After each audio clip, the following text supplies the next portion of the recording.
tuned into Breaking the Mask of Depression with your host, Diva with Depression.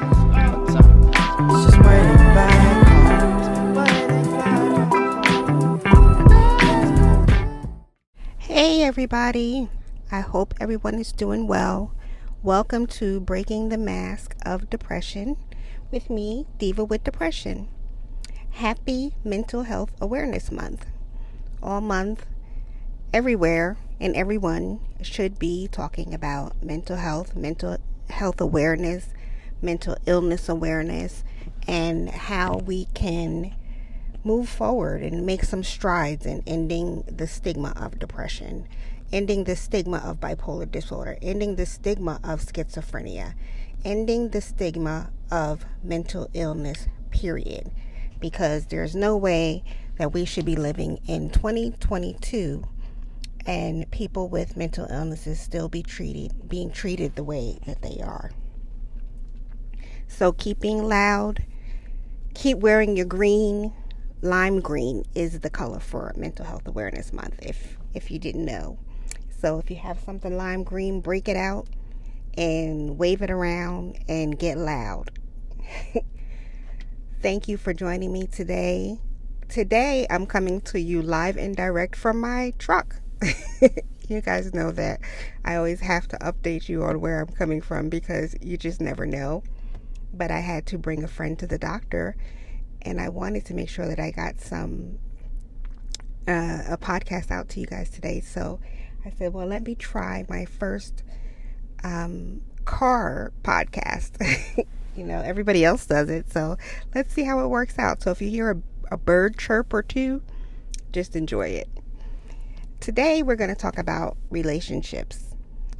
I always say that mental illness is one of the loneliest diseases out there because it's hard for people to recognize that, number one, that you're suffering from mental illness, and number two, they don't know how to handle it.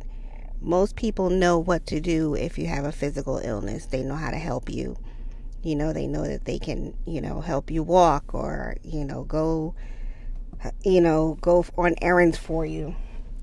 But when you're living with a mental illness, I believe people from the outside looking in think that everything is okay. You have all your faculties and they don't need to help you.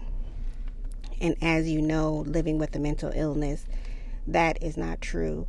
Some of us are struggling.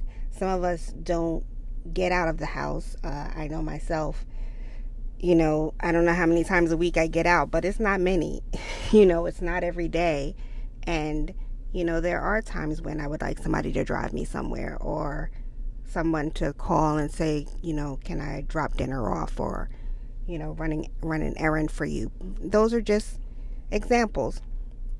There are people that are more introverted than I am. There are people that have phobias, that don't like to leave their house or they don't like to be out in public or in social settings. So these are things that we can't see, but they do exist and people are struggling with them. And so when it comes to relationships, and I'm not just talking about romantic relationships, I'm talking about romantic relationships, I'm talking about friendships, I'm talking about family relationships, they all suffer. And I hate to say all because I don't want to sound like gloom and doom, but this is the case because people just don't understand what you're going through. And so, when you get diabetes or if you get heart disease, then people say, well, that's a genetic thing and, or that's a physical illness. So we know where that came from. So we can, get on board with that. But they think that mental illness is something sort of exaggerated or something kind of made up. They don't understand that mental illness can be genetic also. Mental illness is environmental also.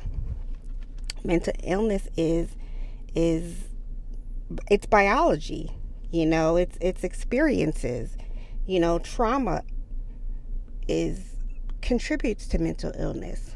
Your environment, where you grow up, the neighborhood that you grow up in, the experiences that you deal with in that neighborhood, or how you grow up in that neighborhood, that affects your mental health. Your work environment, and I can tell you, yes, your work environment contributes to mental illness. So these are all factors that go into mental illness on top of genetics. Mental illness is a hereditary disease, and we have to start with that. And when we're talking to people and we're letting them know about our mental health, we need to let them know that this is something that can definitely be passed down from generation to generation. And so, it can't be ignored. Just like diabetes is passed down, so is mental illness. And so, I wrote I've written several blogs about, my relationship and the struggle with my relationship while I lived with, while living with my mental illness and while I was involved in that relationship. I also speak very candidly about my friendships, and maybe not so candidly about my family relationships as far as my mental health is concerned. But I wanted to share today that, it can get very lonely having a mental illness. I found something on mentalhealth.org that I wanted to share. It says, our survey found that 62% of people who reported being lonely often or always said that feelings of loneliness had a negative effect on their mental health. 62% said that loneliness has a negative impact on their mental health. And I wanted to start that off because I've been saying for the past, I share with you guys that I am an empty nester. But more than that, I'm an empty nester. I'm not in a relationship. So I am home by myself most of the time. And for the past 8 months to a year, the loneliness has really, really impacted me. I mean, it really has crept up on me. And, there are some days where I lay there and I'm like, this shit is crazy. Like, I don't have anybody to talk to. I don't have anybody to watch TV with. I don't have anybody to take a walk with. I don't have anybody to just be with. 90% of my time I am by myself. And, sometimes that's good and sometimes that's bad. When you're leaving a horrible relationship, of course, when you first get out of it, you're like taking those deep breaths and you're enjoying your free time. You're enjoying not having that sort of negative energy around. When your children leave the nest, you are excited that they are going out on their own, and you're excited that, you may not have to carpool anymore, and you may not have to, have those chores anymore. But after a while, it's like, well, wow, what do I do now? And I will tell you that empty nest syndrome is one of the top things that's listed on my medical report from when I was hospitalized in 2018. And I knew that it was a thing, but I didn't know that it was a thing, if you know what I'm saying. And I am going to do a separate podcast just for that, because I think that, there's also some fogginess, surrounding that. But, initially when you're by yourself, you're saying, oh, I can breathe. I don't have to cook if I don't want to. I don't have to clean if I don't want to.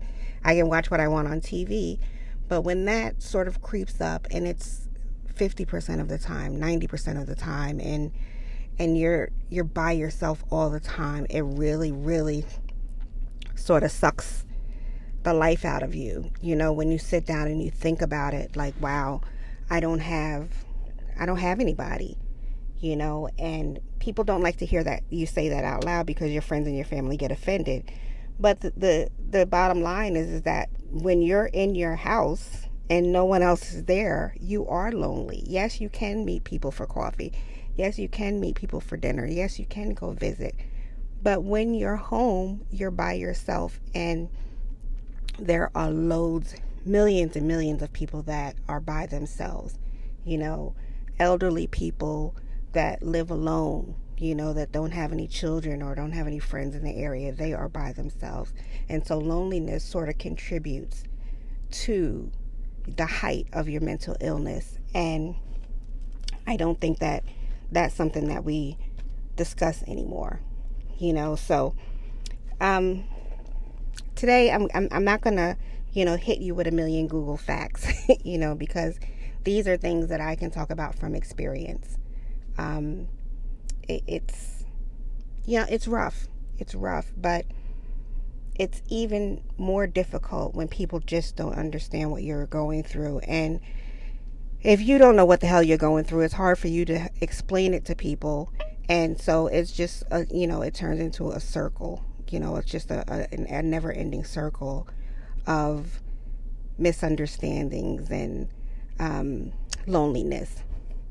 So the first thing that I want to start with is romantic relationships, because, we all have them, we all exist in them. And I think that when it comes to mental illness, that's something that worries a lot of people. It's something that most people talk about, the side effects of mental illness and how it affects their romantic relationships. So I will tell you that I was in a relationship for many years, forever and ever and ever. And when I first started having my symptoms and my breakdown, my partner was not very attentive. And, he wasn't attentive before to certain things, but being sick, it made it even worse. And so that means that, I was sick, and the care for my house and my children and everything fell on me.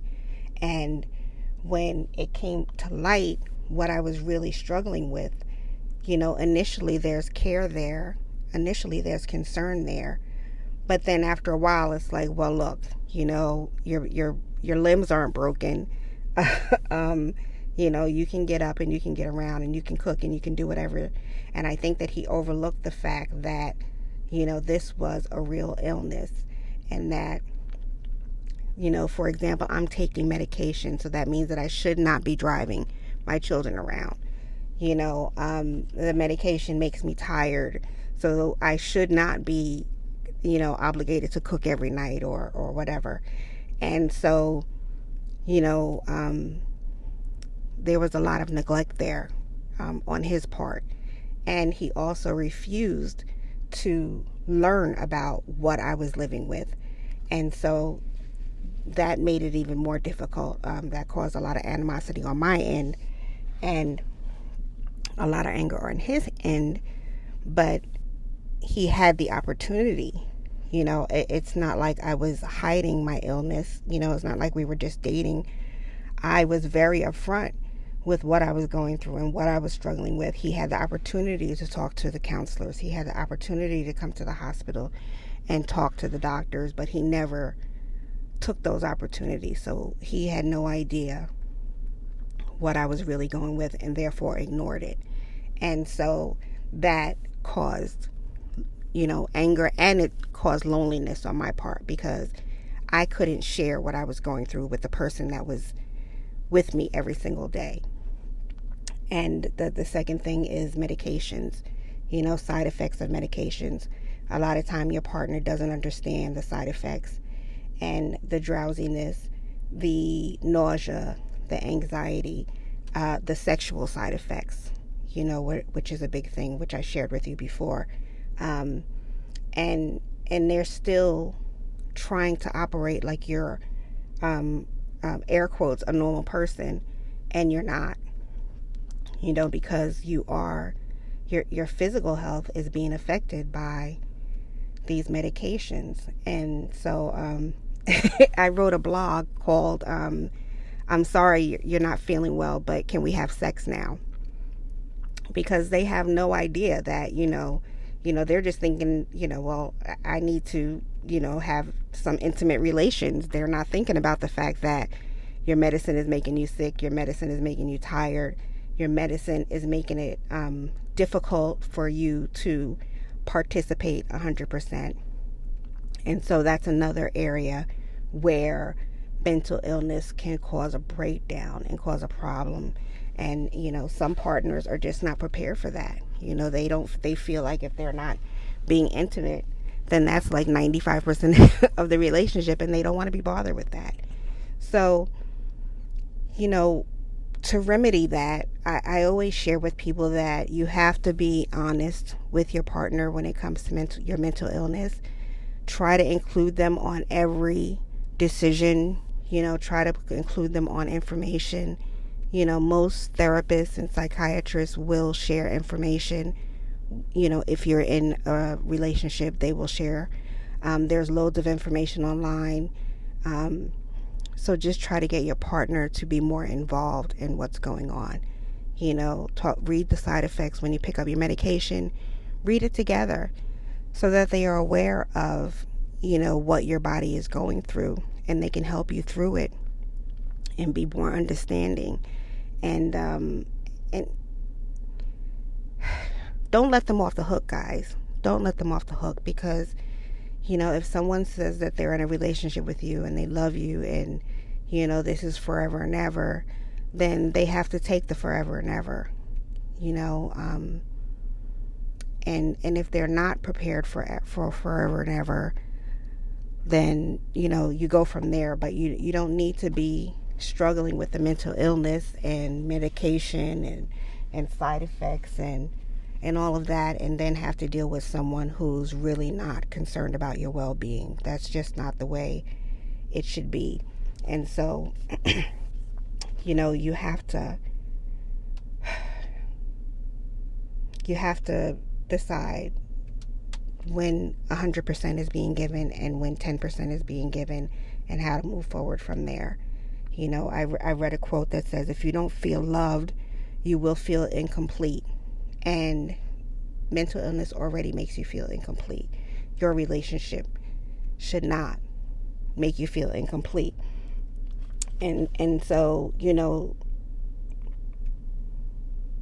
some of the feelings that come with our relationships, and this goes across the board: romantic relationships, friendships, family. We feel insecure. We feel like we're not enough. We sort of get paranoid.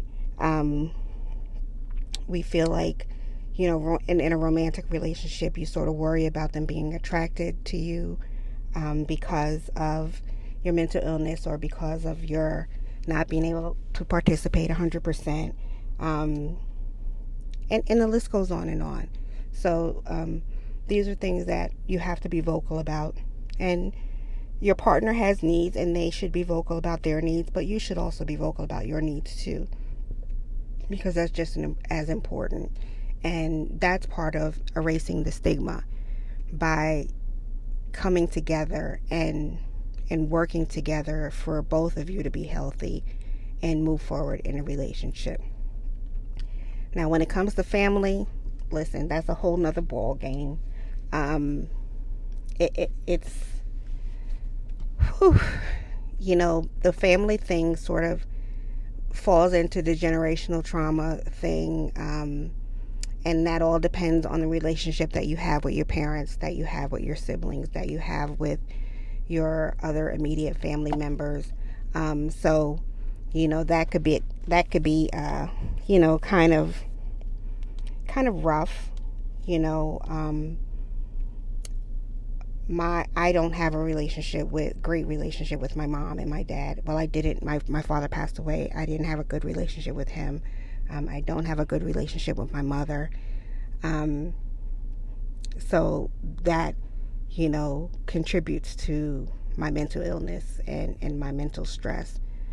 My mental illness, part of it is also genetic and hereditary. And I find that when it comes down to family members, if they wholly acknowledge your mental illness, then that means that they may have to accept that they had a part in it, or that they may be struggling with it too. And that's very, very difficult for some people to do. I do have family members, one or two that live with, more than two, I shouldn't say that, but they live with a mental illness, depression, mainly depression, and they're very, they're not as honest as I am, not as open as I am. They're very honest about it, but they're not as open about it. But they also appreciate that I'm open about it, and open about the genetic side of it, because that opens the door to sort of recognizing what your grandparents went through, what your ancestors went through.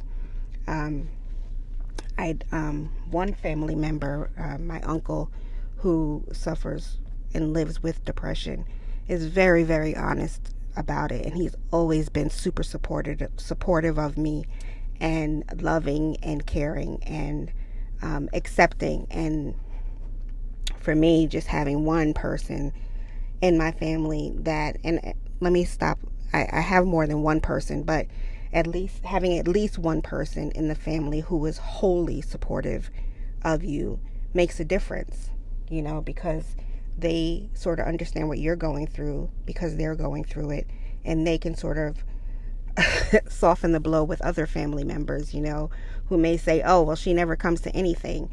Well, then that person can explain why I might not be there, or explain why my actions are this way or that way. So that helps. Also, me sharing my experiences, I have noticed that it has helped with younger family members who are going through things that they are not aware of. They don't know what it is, but hearing me talk about it, it's helped them to get help. So, your familiar relationships can be good and they can be bad. My brothers are very supportive, and they understand that this is real and this is what I struggle with. But I honestly believe that they have a difficult time handling the side effects, and the symptoms and what I have become. And I think that, number one, it's difficult for them to accept that. And number two, they sort of don't understand it because they don't know what, everybody's symptoms are different. So I can say that, my brothers have struggled with their bouts with mental illness, but it was totally different from what I struggle with. And, although we're siblings and we were raised in the same home, the past experiences and the past trauma have affected me completely different from how they have affected them. And so it's sort of hard to understand how that happens, but it's sort of the same as if you grow up in the same house and one person becomes a serial killer and the other person becomes a doctor and saves the world. You just don't know where it goes, but it's still hard to understand how to move through that. But they are fully supportive, and I know that they love me, and I know that they would do whatever they can to make me better. And but it's just hard. Like I say all the time, it's hard for me to explain to them what I'm going through. So I know that it's even more difficult for them to look inside and see what I'm going through. Other family members have not been so nice about it. I've been called crazy. I've been called dramatic. I've been talked about. I've been shamed, and initially those things hurt, because your family is supposed to love you unconditionally. But after the initial emotional phase left my body, I realized that some of them are broken too, and that if they have to accept what I'm going through, then there's a possibility that they're dealing with it too, and they'd rather be ugly about it than to accept the pain that they're in. And so I don't know how, I'm not, I keep saying God's not finished with me yet. I'm not a forgiving person. I'm not there yet, completely forgiving people. So, when people shit on me and they have shamed me and ridiculed me and been emotionally abusive to me, I'm not in the forgiveness stage. So, you may be different.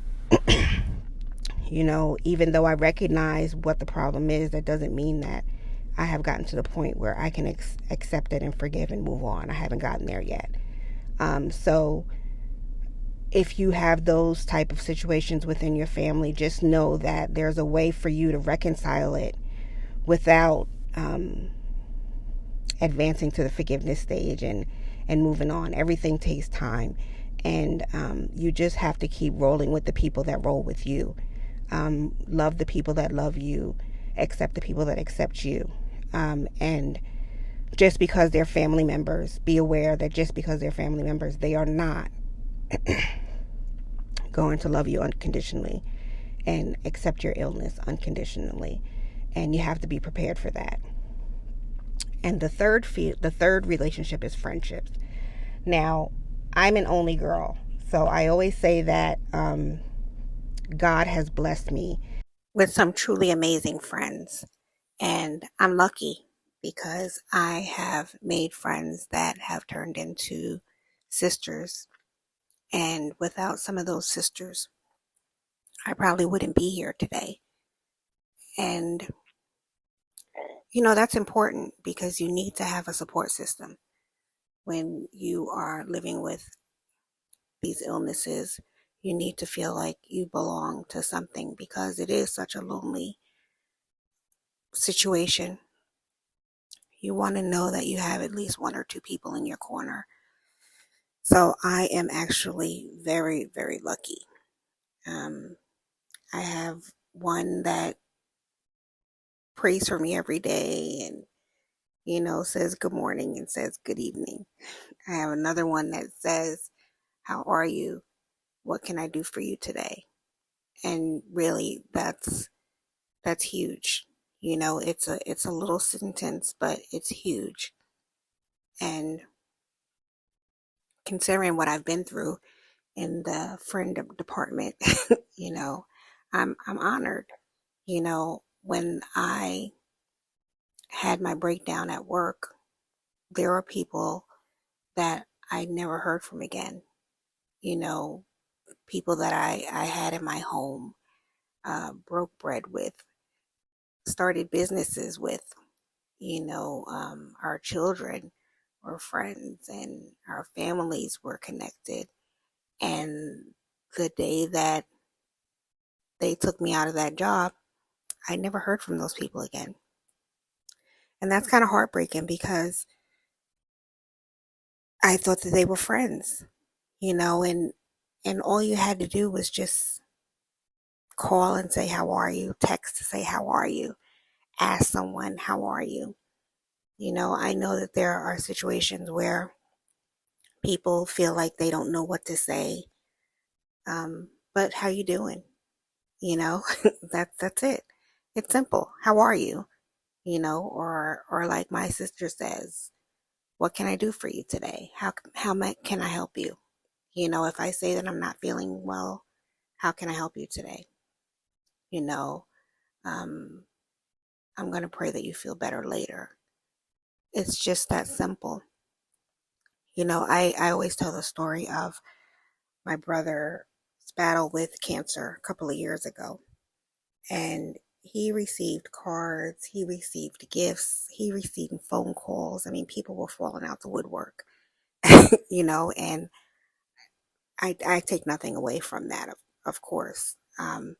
But it was enlightening to me because it showed that this was a physical illness and it was something that people weren't afraid to acknowledge, and he had a support system. He had a visible support system, and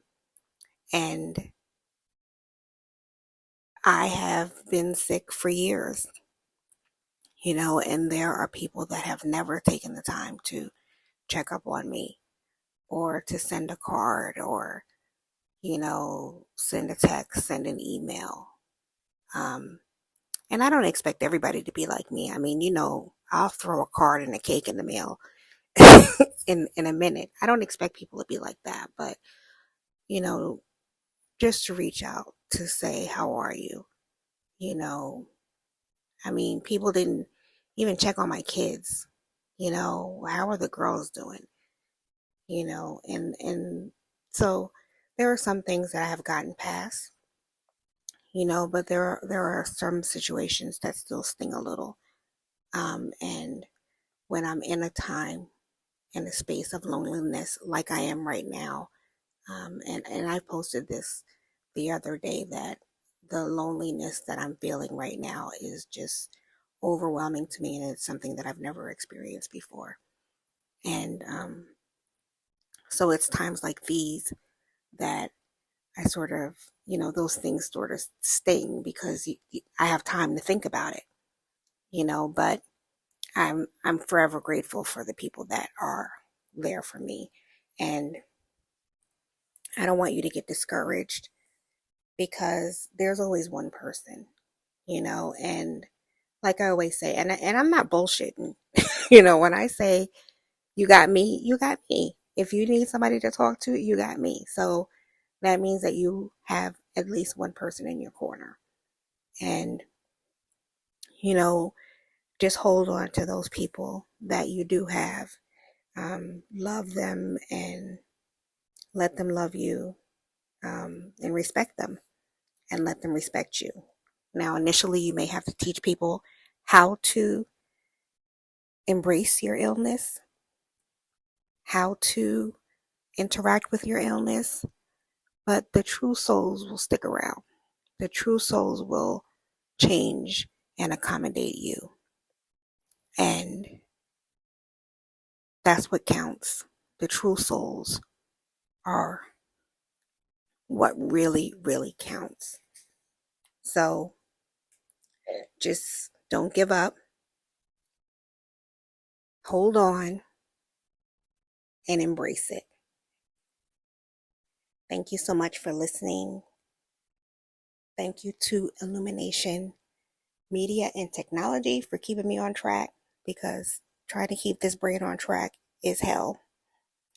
Follow them on all the social media platforms and hire them. They're one of the best in the tech business. Listen to Breaking the Mask on most podcast platforms: Apple, Podbean, iHeartRadio, Spotify. I'm probably missing Google Podcasts. Go like, share, and I'm not a numbers person. You know, I don't even look at my numbers and followers and anything unless, you know, somebody asks me for those numbers. I really want you to share so that information gets out, so that people know that they're not alone, so that one person can live because of what they're listening to. So please like and share with your friends and family. Head on over to divawithdepression.com, sign up, say hey. If you have any suggestions, if you have anything that you'd like me to discuss, if you have an episode that you like me, you know, an idea for an episode, feel free. I'm always open to it because I'm learning new things every single day, just like you are. We are in crazy times, guys. So I want you to just stay safe and stay well. Protect your soul, protect your peace, and keep fighting. Love to all.